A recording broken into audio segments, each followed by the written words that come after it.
قاسم میم، یہ کتاب روشن کی آیتیں ہیں۔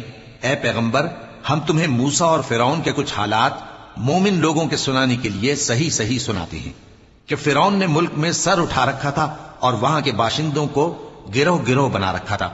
ان میں سے ایک گروہ کو یہاں تک کمزور کر دیا تھا کہ ان کے بیٹوں کو ذبح کر ڈالتا اور ان کی لڑکیوں کو زندہ رہنے دیتا۔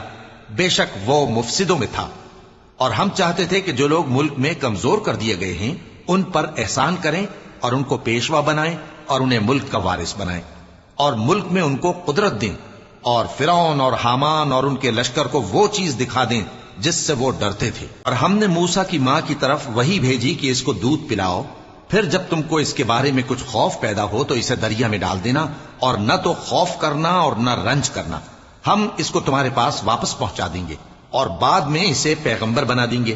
سو فرعون کے لوگوں نے اس کو اٹھا لیا، اس لیے کہ نتیجہ یہ ہونا تھا کہ وہ ان کا دشمن اور ان کے لیے موجب غم ہو۔ بے شک فرعون اور حامان اور ان کے لشکر غلطی پر تھے، اور فرعون کی بیوی نے کہا کہ یہ میری اور تمہاری دونوں کی آنکھوں کی ٹھنڈک ہے، اس کو قتل نہ کرنا، شاید یہ ہمیں فائدہ پہنچائے یا ہم اسے بیٹا بنا لیں۔ اور وہ انجام سے بے خبر تھے۔ اور موسیٰ کی ماں کا دل بے قرار ہو گیا، اگر ہم ان کے دل کو مضبوط نہ کر دیتے تو قریب تھا کہ وہ اس غم کو ظاہر کر دیتی۔ ہم چاہتے تھے کہ وہ مومنوں میں رہیں۔ اور والدہ موسیٰ نے اس کی بہن سے کہا کہ اس کے پیچھے پیچھے چلی جا، تو وہ اسے دور سے دیکھتی رہی، اور ان لوگوں کو کچھ خبر نہ تھی۔ اور ہم نے پہلے ہی سے اس پر دائیوں کے دودھ حرام کر دیے تھے۔ تو موسیٰ کی بہن نے کہا کہ میں تمہیں ایسے گھر والے بتاؤں کہ تمہارے لیے اس بچے کو پالیں اور اس کی خیر خواہی سے پرورش کریں۔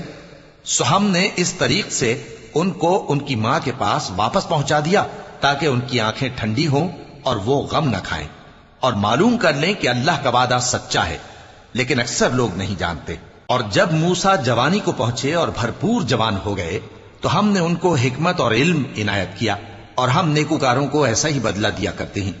اور وہ ایسے وقت شہر میں داخل ہوئے کہ وہاں کے باشندے بے خبر ہو رہے تھے، تو دیکھا کہ وہاں دو شخص لڑ رہے تھے، ایک تو موسیٰ کی قوم کا ہے اور دوسرا ان کے دشمنوں میں سے۔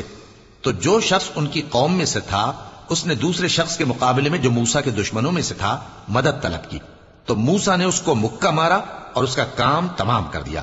کہنے لگے کہ یہ تو شیطانی کام ہوا، بے شک وہ انسان کا دشمن ہے، کھلا بہکانے والا ہے۔